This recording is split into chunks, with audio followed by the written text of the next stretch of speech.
Boa noite a todos. Mais uma vez, muito feliz de estar aqui novamente, podendo realizar este vídeo para a nossa comunidade, fraternidade, fraternidade Espírita Amor e Luz.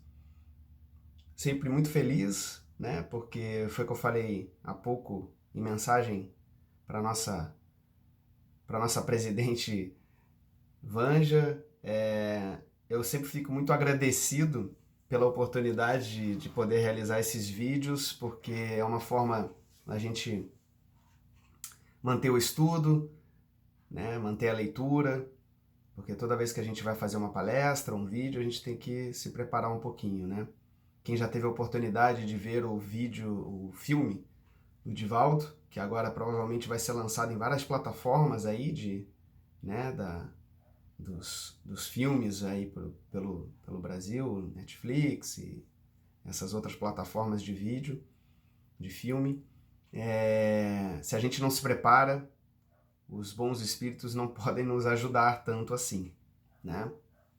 Então a gente tem que se preparar sempre para poder realizar qualquer tipo de conteúdo que a gente for fazer. E obviamente para qualquer coisa na vida, né? Quando a gente reza para que os bons espíritos, ou para que Jesus ou Deus nos ajude numa prova, por exemplo, ele só vai poder ajudar a gente se a gente se preparou, né? Então, certamente, se a gente se prepara, Deus nos ajuda. É assim que ele nos ensinou, né? E esses ensinamentos, né, muitos deles vêm do livro que a gente vai falar um pouquinho hoje, bem rapidamente, que é o Evangelho segundo o Espiritismo. Esse livro que eu quis falar hoje sobre ele, justamente pela data, a data do dia 15/4 de 1864, se eu não me engano. Eu não anotei, mas foi essa data, sim. 1864. Kardec, então, publica o Evangelho segundo o Espiritismo na França, logo após ele ter já lançado, alguns anos antes, o Livro dos Espíritos, depois o Livro dos Médiuns, o que é o Espiritismo, né? Ele também já tinha lançado essas publicações essas que fizeram com que fosse dada a largada, né? Para que a gente pudesse ter mais entendimento sobre justamente o Evangelho segundo o Espiritismo. Por que o Evangelho segundo o Espiritismo? O Evangelho segundo o Espiritismo, ele, na verdade, ele pega os 4 evangelhos canônicos, né?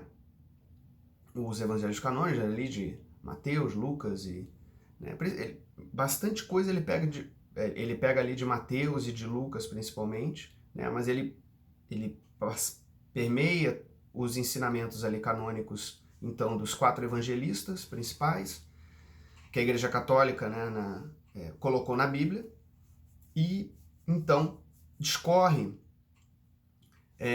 vários ensinamentos então que Jesus nos passou com explicações dos Espíritos, né? Então ele é orientado ali a colocar várias passagens e ele foca nos atos morais, nos ensinamentos morais que Jesus nos passou, né? Ele deixa de lado, então, os atos ordinários da vida de Jesus, os milagres, as predições, porque as outras palavras que serviram de dogmas, então, porque essas são discutíveis, né? Essas são questionáveis.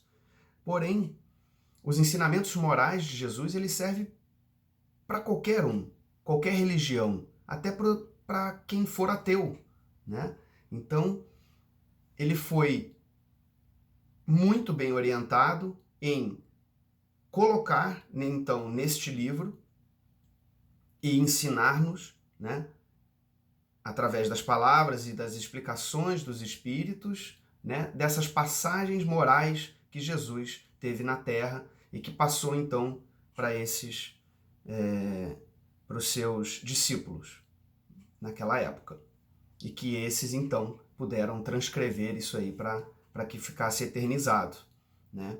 E por que eu falei antes do Livro dos Espíritos e do Livro dos Médiuns? Porque sem o pré-conhecimento da imortalidade da alma, né, uma explicação, conteúdo suficiente para a gente entender a imortalidade da alma, essa comunicabilidade com os espíritos, né, a pluralidade das existências, ou seja, as encarnações e a pluralidade dos mundos habitados, os espíritos e nós não conseguiríamos entender algumas passagens do Evangelho. Porque logo ali no início, na primeiro capítulo, né, ele já começa explicando, né, que ele já pega primeiro ensinamento de Jesus ali, que ele fala que ele não veio destruir a lei, e sim, ele veio acrescentar mais coisas nessa lei, mostrar o verdadeiro amor de Deus, e que Deus é misericórdia, né, absoluta.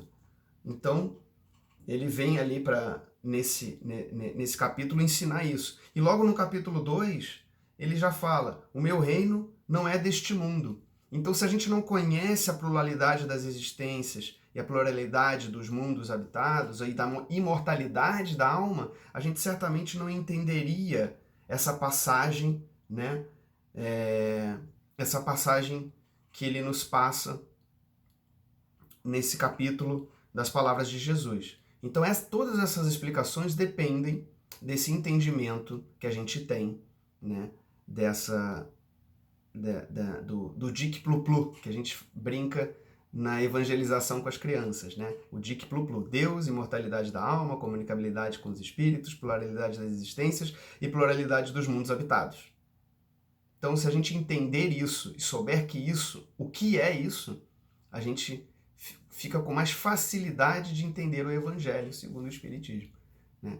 E a gente sempre fala muito desse livro tão importante para a nossa conduta moral, para a conduta de qualquer pessoa, que ela nos mostra que fora da caridade não há salvação, né? Porque a caridade é amor, e fora do amor a gente não consegue evoluir, né? A gente só evolui através da dor ou do amor, né? Então que evoluamos através do amor, né? De preferência, porque se a gente conseguir entender e praticar aquilo que está dentro do Evangelho efetivamente, certamente nós não teremos problemas com a dor, né? A gente vai realmente conseguir aprender com o amor. Então, fica aqui a minha dica para essa semana. Leiam o Evangelho, de preferência, se possível, uma passagem pequena todos os dias. Se tiverem a oportunidade, leiam do começo ao fim, na ordem, porque ele tem uma ordem lógica e cronológica dos fatos e, né, dos acontecimentos morais, né? Ou seja, tem uma lógica ali colocada.